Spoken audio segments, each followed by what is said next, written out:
Hello students and welcome to EPG Pathshala. I am Dr. Shefali Nagpal, Associate Professor at Human Resource Development Center, Bhagat Phool Singh Mahila Vishwavidyalaya, Sonipat.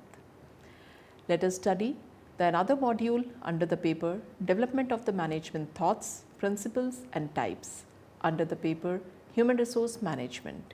Today we will study the modern theory of management. After the completion of this module, you will be able to understand the management fundamentals, to study the evolution of the direct rate concept and to know the different methods of management. Let us begin with the introduction to it. Modern management theory refers to emphasizing the use of precise mathematical techniques in the system with analyzing and understanding the interrelationship of management and workers in all aspects. An employee does not work for money only. Non-financial rewards such as affection and respect for co-workers are also important factors. The emphasis was on the employee-centered, democratic and participatory style of supervisory leadership, as this is more useful than the task-centered leadership. This approach was however criticized for its emphasis on the importance of symbolic rewards and not on material rewards. The belief of this method that an organization can turn into a big happy family where it is always possible to find solutions which satisfy everybody and has been questioned. The modern theory is the integration of valuable concept of the classical models with the social and behavioral sciences. This theory posed that the organization is the system that changes with the change in its environment, both internal and external. There are several features of modern theory that make it distinct from other set of organizational principles, which are: first, the modern theory considers the organization as an open system. This means organization consistently interact with its environment to sustain and grow in the market. Since the organizations adopt the open system, several elements such as input, transformation, process, output, feedback and environment exists. Thus, this theory differs from the classical theory where the organization is considered as closed system. Second, since the organization is treated as an open system in which the survival and the growth is determined by the changes in the environment, the organization is said to be adaptive, which adjusts itself to the changing environment. Third, the modern theory considers the organization as a system which is dynamic. Fourth, the modern approach is probabilistic and not deterministic. A deterministic model is the one whose results were predetermined, and whereas the results of the probabilistic models are uncertain and depend on the chance of occurrence. Fifth, this theory encompasses multi-level and multi-dimensional aspect of the organization. This means it covers both micro and macro environment of an organization. The macro environment is the external to any organization, while micro environment is internal to an organization.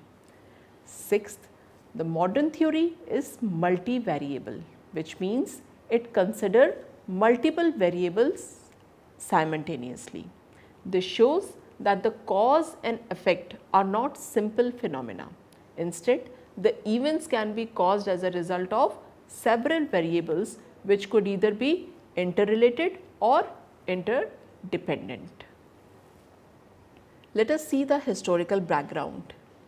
Alexander the Great employed staff to organize and coordinate activities during the military campaign. The Roman Empire developed a well-defined organizational structure that greatly aided communication and control. Management practices and concepts were discussed by the Socrates in 400 BC. Plato described job specialization in 350 BC, and Al-Farabi listed several leadership traits in the 900 AD. In addition to this, management thoughts have come from the Roman Catholic Church, military organization, and cameralists of the 16th to 18th centuries. These contributions center to the field of principles of specialization, selection and training of subordinates, and efficient use of staff in the performance of major activities. During 3000 BC to 150 AD, many civilizations contribute to the development of human society. To today we know. Management is no doubt a part of society. It's universal in society. Let's see in brief what great civilization from the past contributed to the management. Sumerian civilizations introduced the written rules and regulations for governance, which are Egyptians used management practices to construct pyramids. Babylonians used to an extensive set of laws and policies for governance. Different governing systems for cities and states were used by the Greeks. Chinese civilization made organization structure for communication and control. Romans are one to use large organization structure for government agencies and the arts. Venetians used the organization design and planning concept to control the seas. Although the management functions was practiced thousands of years, but management was never considered as an important field of study for several centuries. Earlier management services were centered around political activities, leading to the expansion of the empire and its maintenance. The Roman Empire was, for example, primarily a governmental organization and had unlimited powers of taxation, but it was not interested in maximizing sales or minimizing cost. Government management was then practically absent because in the early days there was hardly a long business organization until the 18th century when the family business first emerged. Let us understand the concept of it. Today, as an area of knowledge, management has a unique position that its influence is felt in all activities of our life. In this study, we will see the management practice in ancient time and its journey to the modern management theories. Both theory and history of management are useful for practicing manager. Theories help us by organizing information and providing a systematic framework for action. A theory also works as a blueprint or roadmap for guiding the managers towards achieving goals. The history of management theories can help a manager to be aware of the many insights, ideas and scientific underpinning that have gone into the making of the modern management and the growing of writings on management at the present day.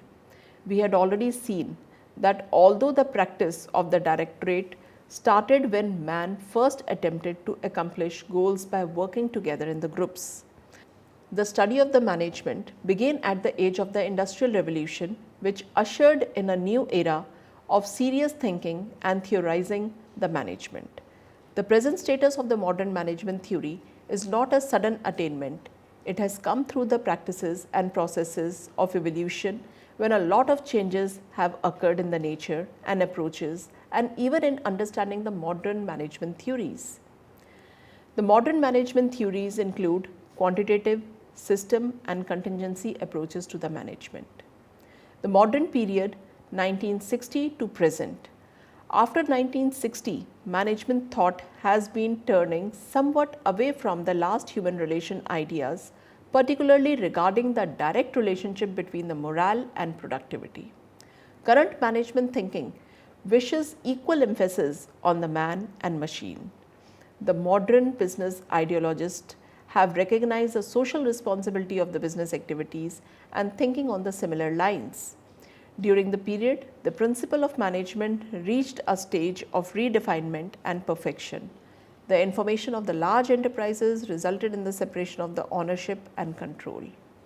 The different approaches are there of modern theory of management.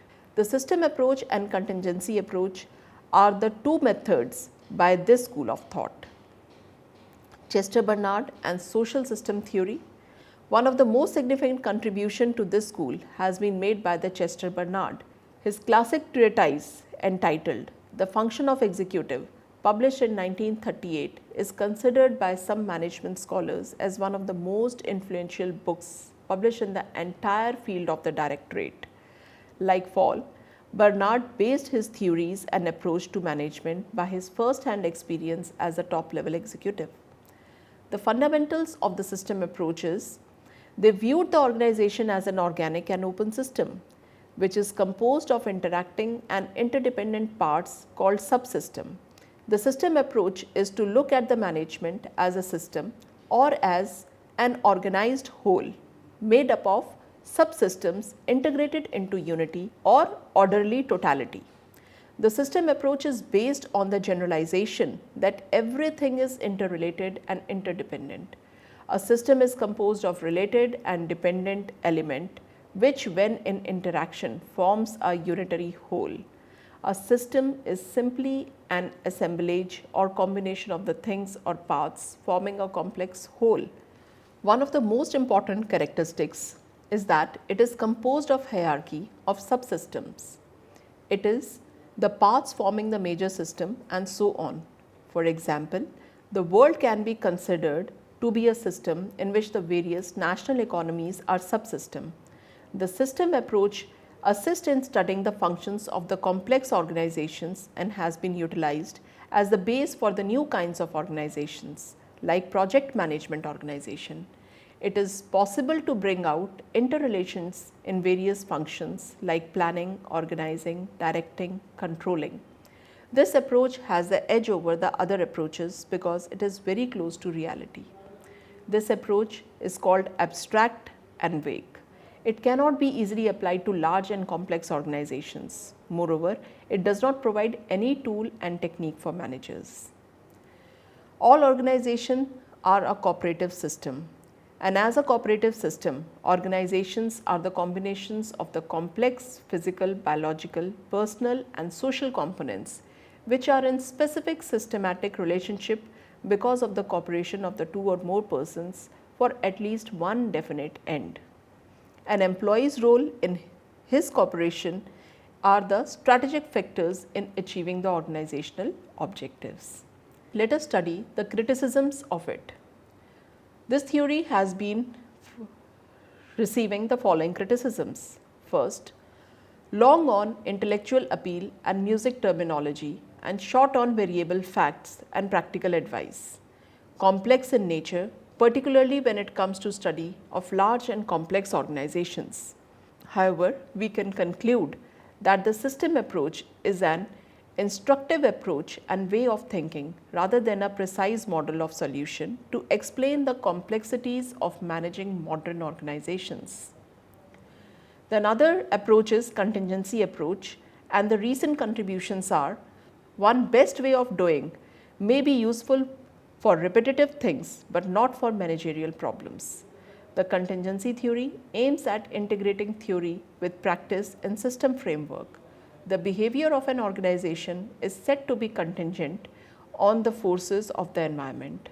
Hence, a contingency approach is an approach where the behavior of the one subunit is dependent on its environment and relationship to the other unit or subunits have same control over the subsequences desired by the subunit. This behavior within the organization is contingent on the environment, and if manager want to change the conduct of any part of organization, he must try to change the situation influencing it. Tosi and Hammer tells that organization system is not a matter of managerial choice but contingent upon its external environment.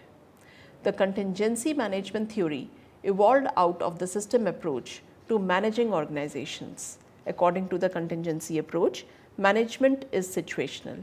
Hence, there exists no single best approach to management, as situations that the manager faces are always changing. However, situations are also often similar to the extent that some principles of management can be effectively applied by identifying the relevant contingency variables in case and then evaluating them.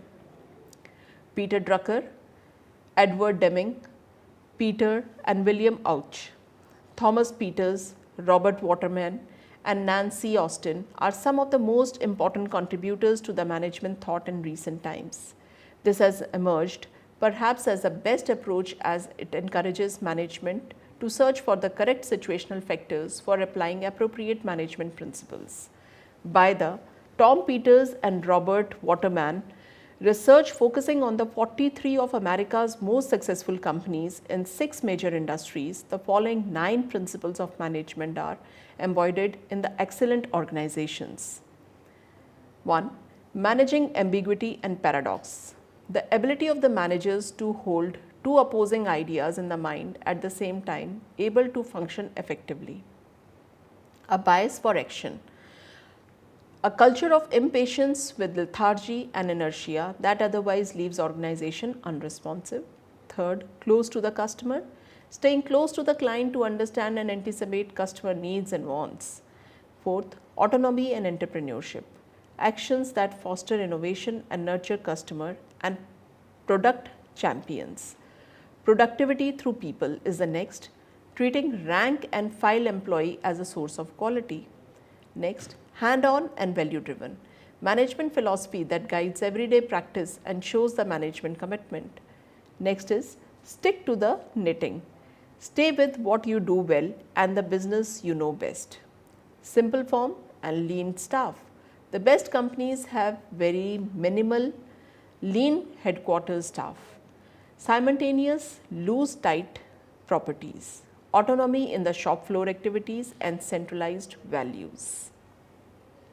Now let us see the next quality school of management. The quality school of management, also known as total quality management, is a relatively recent and comprehensive model for leading and operating an organization.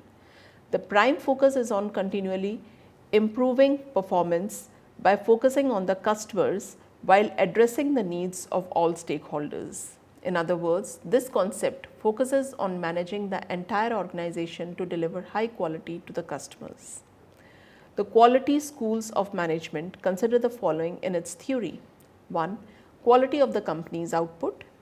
It focuses on providing goods and services that satisfy the customer requirement, which is presumed to be the key to the organizational survival and growth. Second, organizational structure. Every organization is made up of the complex system of the customers and suppliers, and every individual will need to function as both a supplier and a customer. Then, group dynamics. Organization should foster an environment of working in groups. Management should recognize and nurture harmony and efficiency in these groups, which are the catalyst for planning and problem solving. Continuous improvement. Constantly review the company's policy and processes. This will lead to specialization and ultimately better outcomes. Transparency and trust. Connect with the employees at all levels and create a culture of trust and stability. You can see all these points, how they are interrelated in this picture.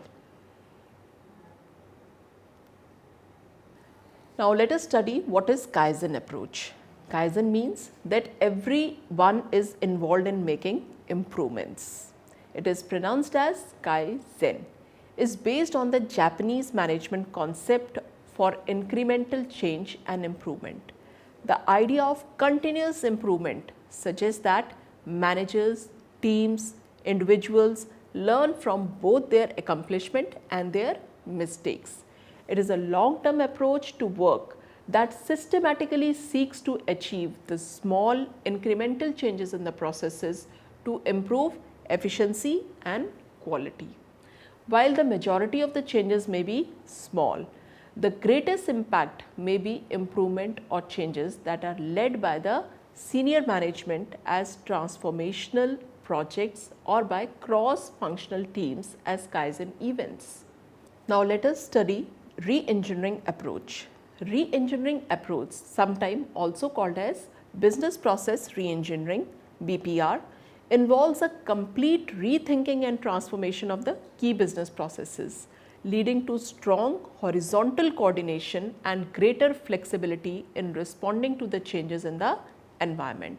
The reengineering approach focuses on sensing the need to change, anticipating the changes and reacting effectively when it happens. Reengineering process. The following are the steps which are involved in this process. 1. Develop the business vision and process objectives. 2nd. Identify business processes. 3rd. Scope and measure existing processes. 4th. Design and build new method prototypes. Next, implement and manage changes. Now let us study the behavioral approach, an approach that recognizes the practical and the situational constraints on human rationality for making decisions. The behavioral scientists attach great importance to the participative and group decision making. They are highly critical of the classical organization structures built on the traditional concept and prefer more flexible organization structures. Two major theorists, Abraham Maslow and Douglas, came forward with the ideas that managers found helpful. Abraham Maslow, he developed the theory of motivation that was based on 3 assumptions. First, human beings have needs that are never completely satisfied. Second, human action is aimed at fulfilling the needs that are satisfied at a given point of time. Third, needs to fit into the hierarchy ranging from the primary and lower level of needs at the bottom to the higher level of needs at the top. Douglas McGregor, he developed the concept of theory X versus theory Y, dealing with the possible assumptions that managers make out workers. The theory X, managers tend to assume that the workers are lazy, need to be coerced, have little ambitions and are focused mainly on the security needs. The theory Y, managers assume that the workers do not inherently dislike work and are capable of self-control and can be creative and innovative and have higher level needs. This approach helps managers to develop a broader perspective on the nature of the work and the new alternatives for interacting with them. Let us study the quantitative approach now, an approach that focuses on the use of quantitative tools for managerial decision making. The quantitative management viewpoint focuses on the use of mathematics, statistics and information aids to support managerial decision making and organizational effectiveness. 3 main branches have evolved: operation research, operation management and management information system. Operation research is an approach aimed at increasing the decision effectiveness through the use of sophisticated mathematical models and possibilities as they can accomplish great calculation. Some operation research tools are linear programming, querying, waiting for line, routing and distribution models. Next is operation management approach. Service management is a field that is responsible for managing the production and the delivery functions of the organization product and services. Operation management is applied to the manufacturing industries and uses tools such as inventory analysis, statistical quality control, networking, etc. Third is management information system. It refers to the designing and implementing computer-based information system for use by the management. Such system turn raw data into the information and that it is required and useful to the various level of management. The another approach is contingency approach, a viewpoint which believes that appropriate managerial action depends on the peculiar nature of every situation. This approach is a viewpoint which argues that there is no best way to handle problems. Managerial action depends on the particular situation. Hence, rather than seeking the universal principles that apply to every situation, this theory attempts to identify contingency principle that prescribe actions to take depending upon the situation. Now let us see the system approach to management. The system theory is an approach based on the notion that organization can be visualized as systems. A system is a set of interrelated parts that operate as a whole in pursuit of common goals. Every system has 4 major components. 1. Inputs are the various resources required to produce goods and services. Second, transformation processes are the organization managerial and technological abilities that are applied to convert inputs into outputs. Third, output are the products, services and other outcomes produced by an organization. Fourth, feedback is the information about the results and organization status relative to the environment. There are resources. One is human, another material, third equipment, fourth financial, and fifth is informational. The managerial and the technological abilities include planning, organizing, leading, controlling, and technology. And the outcomes include product and services, profit and losses, and employee growth and satisfaction. Let us now summarize what we have studied in this module. The modern theory is the integration of the valuable concept of classical models with social and behavioral science. This theory posits that organization is a system that changes with the change in its environment, both internal and external. It emphasizes the use of precise mathematical techniques in the system with analyzing and understanding of the interrelationship of management and workers in all aspects. Modern theory emphasized that the employee does not work for money only. Non-financial rewards such as affection and respect for co-workers are also important factors. That's all, students. Thank you.